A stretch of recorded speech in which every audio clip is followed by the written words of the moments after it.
성경 말씀 보시겠습니다. 성경 말씀은 빌립보서 4장 1절 말씀 한 절만 함께 봉독하시기로 하겠습니다.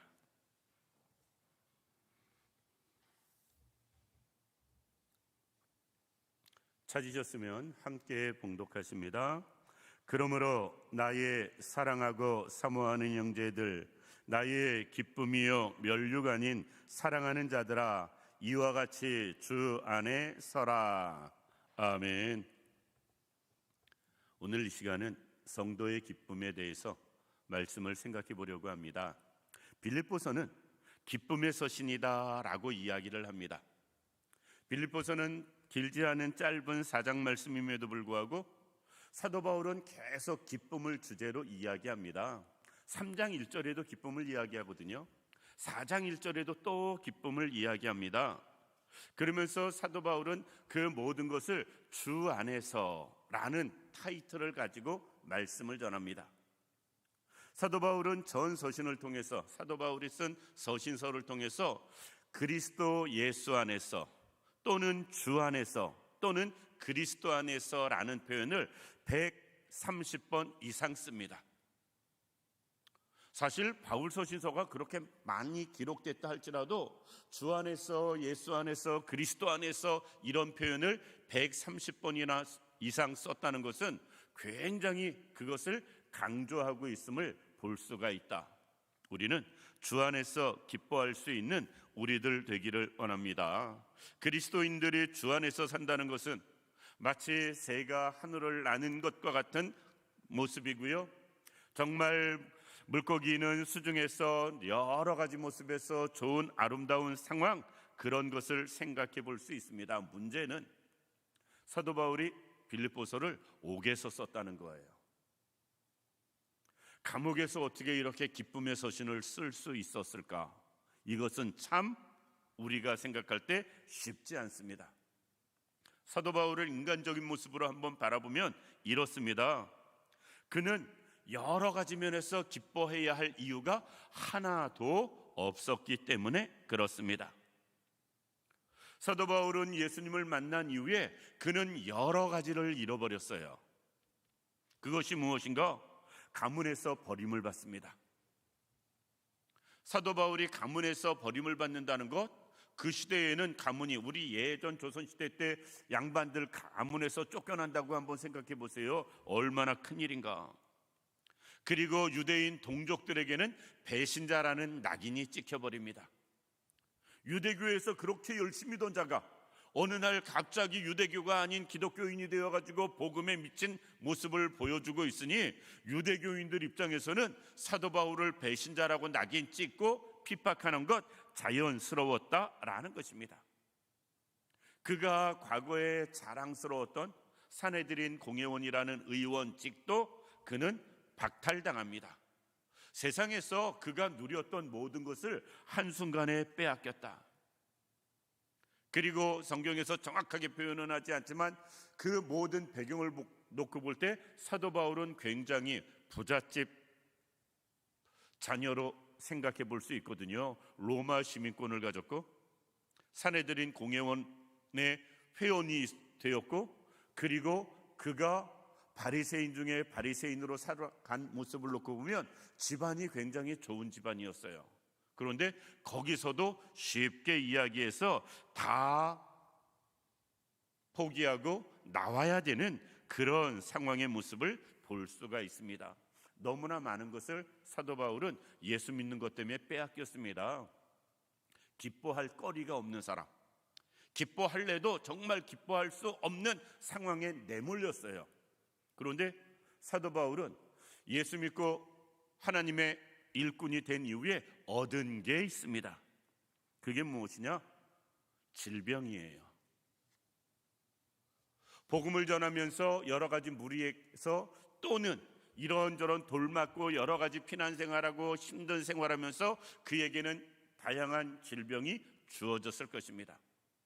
그런데 하나님께서는 육체의 가시를 제하여 달라고 기도할 때 다른 기도를 다 들어주시면서도 바울의 그 기도는 또 안 들어주세요. 내 은혜가 내게 족하다 말씀하시면서 질병은 고쳐주지 않았으니까 그는 예수 믿고 얻은 게 질병입니다. 좋은 건 다 뺏기고 기껏이 주어진 게 있다면 그는 질병을 얻는 모습을 볼 수 있고요. 그리고 그가 또 늘 얻는 게 있습니다. 당하는 것, 그것은 무엇이냐면 중상모략이에요. 유대인들이 사도 바울을 얼마나 중상모략하며 그를 죽이려고 애를 써요. 심지어 유대인 중에 40명 정도는 나는 바울을 죽이기 전에는 절대 음식도 안 먹겠다라고 결의를 할 만큼 사도 바울을 핍박하는 사람이 많았다라는 것입니다. 그러니 예수 믿기 전에 좋았던 건 다 잃어버렸고 예수 믿기 이전에 생각해 보지도 않은 질병과 중상모략을 당합니다. 거기다 그의 생활은 굉장히 가난해집니다. 천막업을 하면서 복음을 전하였다라는 것은 복음을 전하기 위해서 경비를 충당했다라는 의미도 될 수 있지만 그가 재정적인 압박, 재정적인 어려움을 겪고 있음도 우리는 짐작해 볼 수가 있습니다. 그리고 이제 빌립보서를 기록할 때쯤 되면 예수를 만나서 주를 위해서 생활하면서 그리고 약 30년 정도의 세월이 흐릅니다. 이제 그에게 남은 거라곤 늙은 몸밖에는 없어요. 그리고 그 늙은 몸조차도 곧 순교의 제물로 드려져야 할 그날을 앞두고 있는 상황입니다. 가졌던 좋은 것은 다 사라지고 생각지도 않은 어려움은 계속 주어졌고 그리고 아무런 소망 없이 죽음의 날을 기다리는 사도 바울인데 그가 지금 기쁨을 이야기하고 있습니다. 도대체 이게 말이나 될까? 어느 것으로 생각해도 우리는 이해할 수 없고요, 수용할 수 없습니다. 우리는 이런 상황 되면은 모두가 다 정말 아니 세상에 아무리 일이 안 돼도 이렇게까지 안 될까? 죽어라 해도 이렇게까지 안 될까? 우리는 탄식하며 낙심할 거예요. 그런데 사도 바울은 이 상황 가운데서도 기쁨을 강조하고 있습니다. 기쁨을 누리고 있다는 말이고요, 기쁨 중에 생활하고 있다는 말입니다. 우리도 그럴 수 있기를 원합니다. 우리가 잘 아는 폭군 네로에 의해서 목배임을 당하고 순교를, 이 빌립보서를 쓰고 디모데전후서를 쓰고 그는 순교를 합니다. 그리고 그가 마지막에 그 순교의 제물이 되기 전에 빌립보서를 쓰면서 지금 기쁨을 이야기하는데 사도 바울이 그 상황에서도 기뻐할 수 있는 것은 세상적인 기쁨이 아니라 그리스도인으로서의, 즉 하나님의 자녀 백성 성도로서만 느낄 수 있는 기쁨이 있기 때문에 그렇습니다. 그것은 우리도 마찬가지예요. 세상의 여러 가지 일들이 어떠하든 상관없이 우리는 예수 믿는 것 때문에 누릴 수 있는 기쁨이 있고요, 또 반대로 그런 기쁨을 예수 믿는 우리는, 성도는 또 누리며 살아가야 할 기쁨이 있다라는 것입니다. 따라서 오늘은 빌립보서 앞의 말씀들을 찾아보면서 사도 바울은 무엇을 기뻐했는가 생각해 보고요, 우리도 그것들이 우리의 기쁨 되어지기를 원합니다.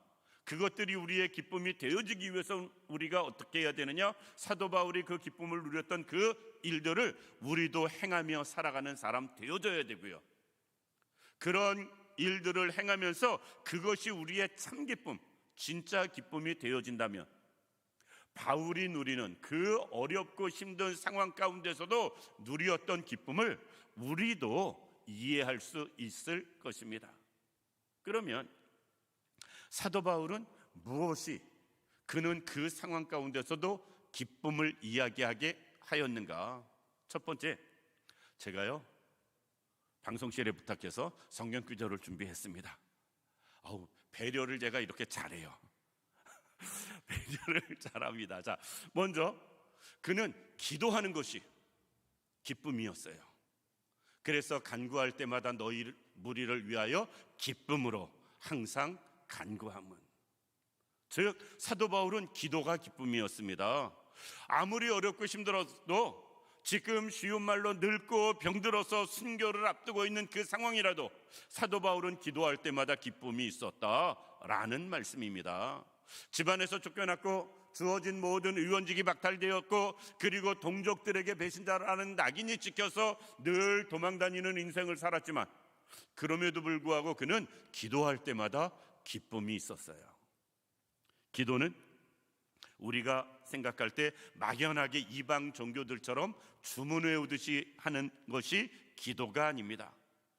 기도는 허공을 향해서 부르짖는 것, 자기의 모든 상황, 안타까움 그것을 외쳐대는 것, 그것이 아니고요, 살아계신 창조주 하나님 앞에 내 모든 형편과 처지를 아뢰며 그 하나님 앞에 도움을 구하는 것, 이게 기도인 것입니다.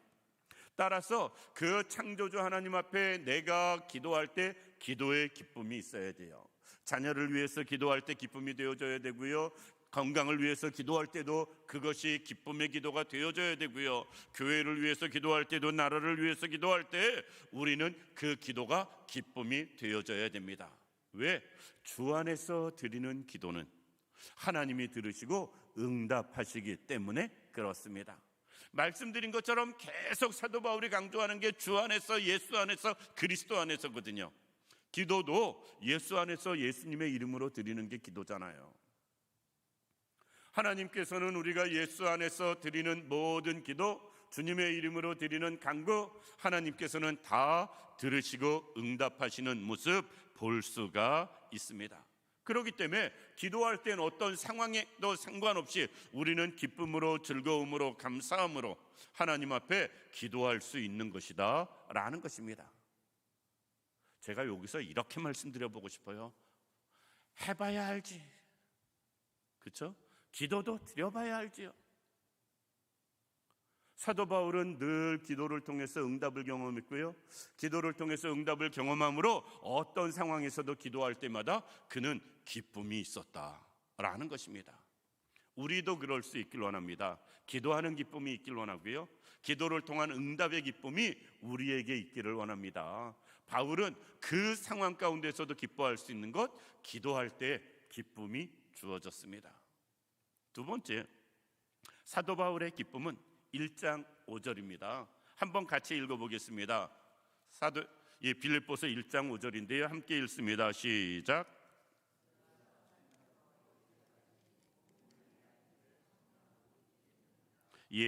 첫날부터 이제까지 복음을 위한 일에 참여하고 있기 때문이다. 즉 이것은요, 조금 더 직설적으로 말하면 예수 그리스도의 일에 함께할 때 그는 기쁨이었어요. 그런데 사도 바울은 예수 믿은 다음에 그는 자기 일을 해본 적이 없어요. 주의 일만 했지. 그런데 사도 바울은 그 주의 일이 어렵고 힘들고 이런저런 문제가 있어도, 설령 그 일 때문에 배신자라는 낙인이 찍히고 돌에 맞고 태장에 맞고 파선하는 배에 타야 됐고 이런저런 어려움을 겪었어도 그는 주의 일 하는 것이 기쁨이었어요. 우리에게도 이런 은혜가 있기를 원합니다.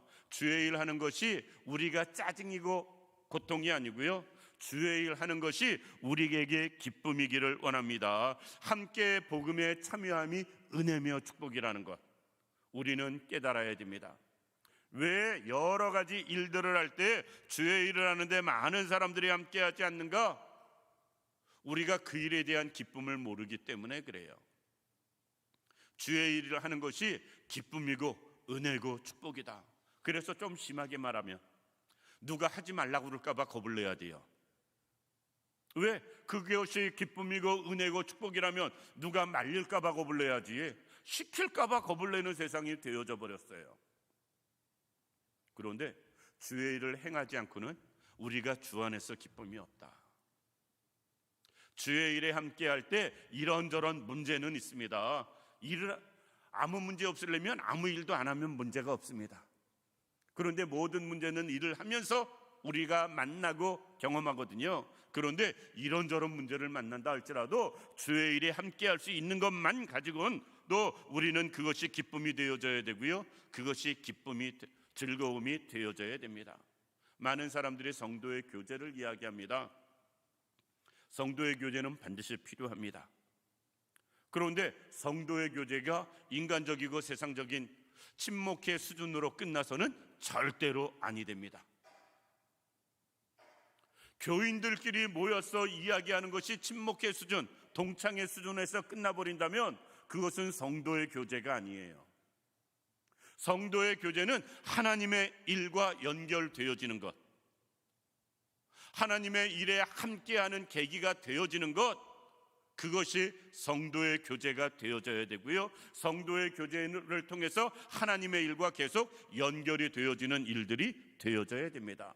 그럴 때 성도의 교제도 은혜가 되어지고요, 그럴 때 주의 일을 행할 때에 참여하는 기쁨을 우리는 느끼며 살아갈 수 있다라는 것입니다.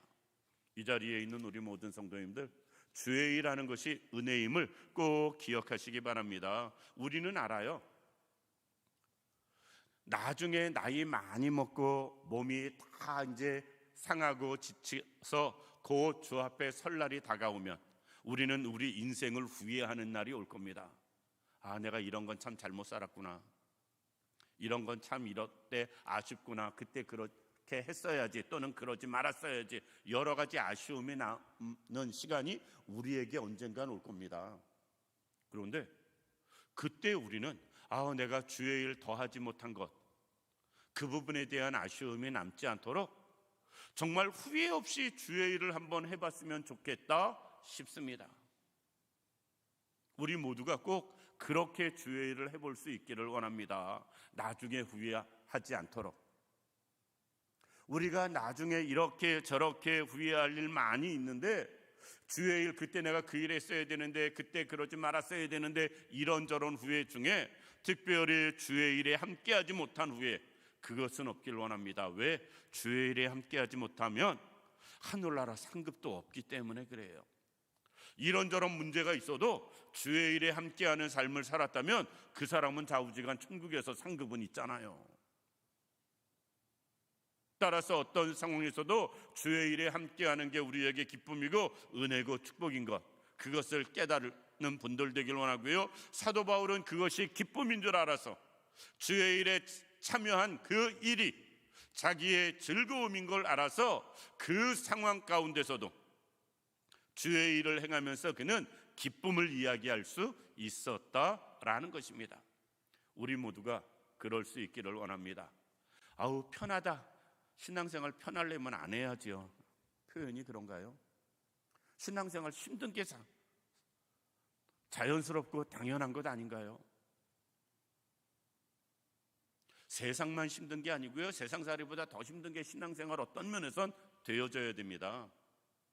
주의 일 행할 때에 우리는 어려움도 있고 힘듦도 있지만 그것이 정말 기쁨이 되고 보람이 되고 의미 있는 성도의 삶이 되어지는 것입니다. 바울은 주의 일 거기에 함께하는 게 그는 기쁨이었다라는 것입니다. 세 번째, 사도 바울은 무엇이 기쁨이었는가? 오늘 빌립보서 1장 18절 말씀 보면 그는 복음 전파함이 기쁨이라고 말씀하고 있습니다. 빌립보서 1장 18절에 이렇게 말씀합니다. 그러면 무엇이냐, 거칠애로 하나 참으로 하나 무슨 방도로 하든지 전파되는 것은 그리스도니 이로써 나는 기뻐하고 또한 기뻐하리라. 이 말씀은요, 배경을 알면 이렇게 말하는 사도 바울이 이해 안 되는 모습을 보게 됩니다. 사도 바울이 지금 감옥에 갇혔어요. 감옥에 갇혔다는 소리를 듣고 사도 바울을 늘 견제하는 사람들, 사도 바울을 방해하는 사람들, 예수 안에서도 사도 바울을 늘 대적하던 사람들이 있었는데, 그들이 야, 잘됐다, 바울이 감옥에 갇혔으니 이제는 우리 세상이다. 바울이 복음을 전하면서 그렇게 모든 교회의 주목을 받고 모든 교회의 중심이 되었는데, 바울이 빠진 지금 우리가 그 자리를 대신 차지하자, 이런 사람들이 생겼어요. 그러면서 그러기 위해선, 그 자리를 차지하기 위해서는 어떻게 해야 되느냐? 바울처럼 우리도 복음을 전하자. 그러면서 경쟁적으로, 시기적으로 바울을 없이 여기며 복음을 전하는 사람들이 생겼어요. 바울의 자리를 차지하기 위해서. 그런데 사도 바울은 그 모습을 바라보면서 지금 빌립보서 1장 18절을 이야기합니다. 오늘 빌립보서 1장 18절 말씀 그대로 그들이 거칠애로 하든지 무슨 방도로 하든지, 즉 자기들의 인기를 얻기 위해서 하고 좋은 자리를 차지하기 위해서 하든지 남에게 인정받기 위해서 하든지 그것 아무 상관없다. 복음이 증거되어지기만 하면 나는 좋다라는 말입니다. 기뻐하고 기뻐한다. 말이 쉽지요. 우리 같으면 아니 저게 지금 내가 감옥에 갇혔다고 저것들이 이 생각이 들어야 되거든요. 그러지 않겠어요? 여태까지 나를 얼마나 복음을 전하는데 방해한 사람들인데, 내가 주의 일하는데 계속 걸림돌이 되었던 사람들인데, 사도 바울이 복음을 위해서, 주를 위해서 일하다가 지금 억울하게 감옥 갔는데 그것이 자기들에게 기회다, 잘됐다라고 생각하면서 판치는 사람들. 우리 같으면 내가 나가기만 해봐라 그냥 두나, 이 마음이 들어야 정상입니다. 그런데 사도 바울은 그렇게 생각하지 않았어요.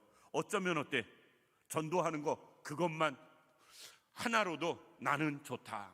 그들이 어떤 목적, 어떤 이유를 가지고 전도하든지 예수를 전하든지 상관없다. 그리스도가 증거되어지는 것 하나만 가지고도 나는 기쁘고 기쁘다라는 것입니다. 우리에게 그런 마음이 있길 원합니다. 우리가 복음을 전하는데 다른 교회에서 복음 전하는 거 우리는 어떠한 경우에도 방해를 하거나 걸림이 되지 않길 원합니다. 정말 이단이 아니라면 어떤 교회가 복음을 전하든지 우리는 기도해 줘야 되고요, 함께할 수 있으면 함께하는 사람들 되어줘야 되고요, 예수를 증거하고 나타내는 일이라면 우리가 그 일에 쓰임받기 위해서 우리도 노력해야 됩니다. 그런데 내가 못하고 있을 때 다른 사람이 하면 그 사람들을 위해서 축복하며 기도해 줘야 되고요, 작은 힘이라도 우리는 도움이 되어줘야 됩니다. 요새는 그런 일 없는데요, 어른들은 예전에 경험해 봤을 수 있습니다. 전도 다니다 보면 쉽게 이야기해서 아이스크림이라도 사주는 사람들이 있었어요. 수고한다고. 예전엔 그랬습니다. 예수 믿는 사람들이 나도 못하는데 수고하신다고, 애쓰신다고, 자기 교회 교인도 아니라도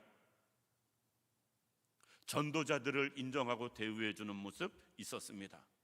그런데 요새는 다른 교회에서 뭘 하면 시기하고 질투하는 모습들을 볼 수가 있어요. 정말 잘못된 겁니다. 사도 바울은 어떤 상황에서도 복음만 전해진다면, 예수만 나타난다면 무조건 기뻐하고 즐거워하는 바울의 모습을 볼 수 있습니다. 우리도 그럴 수 있길 원합니다. 그러기 위해서 내가 복음을 전하는 삶을 살 수 있어야 되고요, 설령 내가 복음을 전하지 못하는 상황이 된다 할지라도 우리가 전도자들을 위해서 기도해 줘야 되고, 협력할 건 또 협력하는 사람 되어져야 됩니다. 그것만으로도 기쁨이 되어져야 돼요. 그런데 내가 그것조차도 할 수 없는 상황이라 할지라도 사도 바울이 감옥에서 무엇을 해줄 수 있겠습니까? 전도자들을 위해선 정말 기도해 주는 것 이외에는 아무것도 못할 거예요. 그럼에도 불구하고 그들의 복음을 전하는 것만 가지고도 기뻐하고 기뻐하는, 축하하고 그들을 격려하고 위로하는 그런 우리들 되기를 원합니다. 성도의 기쁨은 복음이 전해지는 것이 기쁨이 되어져야 됩니다. 네 번째, 1장 25절 말씀 보면 이렇게 말씀합니다. 무엇이 기쁨인가? 쉽게 이야기해서 여러 가지 면에서 빌립보서 1장 25절 말씀 보면 이렇게 말씀합니다. 내가 살 것과 너희 믿음의 진보와 기쁨을 위하여. 쉽게 이야기해서 성도들의 믿음만 봐도 사도 바울은 기뻐했다. 빌립보 교회 성도들의 믿음만 봐도 그들은 기뻐했다라는 것입니다. 내 믿음이 자라는 것 중요한데요, 내 믿음이 자라는 건 그럼 얼마나 더 기쁘겠어요? 남의 믿음이 자라는 것만 봐도 기뻐하는 게 바울이었다면, 우리가 그렇습니다. 내가 내 믿음 자랄 때 세상 무엇보다 기뻐할 수 있어야 되고요, 다른 사람의 믿음이 자라도 그것이 내 믿음 자라는 것만큼 우리는 기뻐하는 사람 되어져야 됩니다. 너무나 많은 사람들이 믿음을 너무 하찮게 여깁니다. 어떤 면에서는 지극히 당연히 여기고 별로 거기에 대한 감흥이 없어요. 그런데 우리가 잘 아는 것처럼 그 믿음은 우리에게 구원을 주는 놀라운 은혜가 임합니다. 우리가 믿음으로 구원 얻는다 늘 말하면서 믿음이 얼마나 귀한지, 그것이 주어지는 것이 얼마나 은혜며 축복인지 별로 깨닫지를 못해요. 그러니까 믿음이 생겨도 기쁨이 별로 없고 남들이 믿음을 소유하게 돼도 별로 그렇게 기뻐하지 않는 모습 볼 수가 있습니다. 표현이 그런데 결혼식장 가면 결혼하는 거 축하한다고 다 축하하잖아요. 그거보다 더 축하받아야 될 것은 믿음 얻는 사람들에게 믿음 얻음을 우리는 더 축하할 수 있어야 됩니다. 세상의 어떤 일보다도 믿음을 얻는 일보다 더 기쁜 일이 없기 때문에 그렇습니다. 그런데 사도 바울은 빌립보 교회 성도들이 믿음 얻는 것이 그렇게 기뻐했다, 그렇게 즐거움이었다라는 것입니다. 우리가 그럴 수 있길 원합니다. 그러니까 세상의 다른 기쁨보다 믿음 갖는 것, 믿음 얻는 것, 믿음이 전해지는 것, 이것처럼 큰 기쁨은 없다. 정말 우리가 믿음이 우리에게 기쁨이라면, 또 다른 사람이 믿음 갖는 게 정말 그렇게 기쁨을 줄 수 있을 만큼 축하할 일로 우리에게 여겨진다면 우리는 믿음 생활을 형식적으로 습관적으로 하지 않을 거예요. 지금보다는 훨씬 더 마음을 다해서 우리는 신앙생활할 것이고요, 주님을 섬기며 살아가게 될 것입니다. 우리 모두가 꼭 그럴 수 있기를 원합니다. 왜? 복음이, 믿음이 그거보다 더 귀한 것은 없기 때문에 그렇습니다. 또 사도 바울의 기쁨은 무엇인가? 2장 17절 말씀 보면 이렇게 사도 바울은 이야기합니다. 만일 너희 믿음의 제물로 섬김 위에 내가 나를 전제로 드릴지라도 나는 기뻐하고 너희 무리와 함께 기뻐하리라. 자신이 전제로 드려지는 일이 있다 할지라도 나는 기뻐하고 즐거워하겠다라는 것입니다. 쉽게 이야기해서 전제는 하나님 앞에 제물로 자기가 드려지는 것을 이야기하는 거예요. 그리스도를 위해서, 복음을 위해서 정말 열심히 살면서 자기를 끝까지 희생하고 봉사하고 헌신하는 것, 주와 복음을 위해서 고난당하고 희생당하고 여러 가지 어려움 당하는 그런 일이 있다 할지라도 난 그것조차도 그것이 나에게 기뻐하고 또 기뻐할 일이다 라는 것입니다. 주를 위해서 일하다가 힘들면 짜증나잖아요. 그런데 힘든 정도가 아니라 죽는 상황, 전제가 되어진다는 것은요, 죽음을 이야기하거든요, 순교를. 그런데 그런 일이 온다 할지라도 그것이 나에게 기쁨이고 기쁨이다라는 것입니다. 주를 위해서 희생할 수 있다면, 주를 위해 나를 드릴 수 있다면, 주를 위해 순교할 수 있다면 그것이 나에게 가장 큰 기쁨임을 이야기하고 있다. 주님도 말씀하세요. 의를 위하여 핍박받는 자가 복이 있다. 제자들도 주님을 위해서 고난받을 때 기뻐하고 즐거워하라 라고 주님이 말씀하십니다. 우리는 주를 위해서 또는 복음을 위해서, 주의 일을 위해서 이런저런 일을 하다가 어려움 당하는 것, 그것이 시험거리가 아니고요, 그것이 우리에게 기쁨거리 되어져야 됩니다. 사도 바울이 이런저런 문제가 있을 때 그것을 시험거리로 삼았다면 사도 바울은 그렇게 전도자의 삶을 못 살았을 거예요. 그런데 복음을 전하면서 이런저런 문제가 있고 어려움이 있고 다양한 환난이 있는데 그 모든 것을 기쁨거리로 여겼습니다. 어려움을 당하면 당할수록 그는 그것을 기쁨으로 받아들일 때에 그 삶을 살아갈 수 있었다라는 것입니다. 그런데 우리는 주의 일을 하다가 조금만 힘들어도, 조금만 일 있어도 우리는 여러 가지 문제가 되어집니다. 그러지 않길 원합니다. 오히려 그것이 나에게 기쁨이 되어지고 즐거움이 되어지기를 원합니다. 요새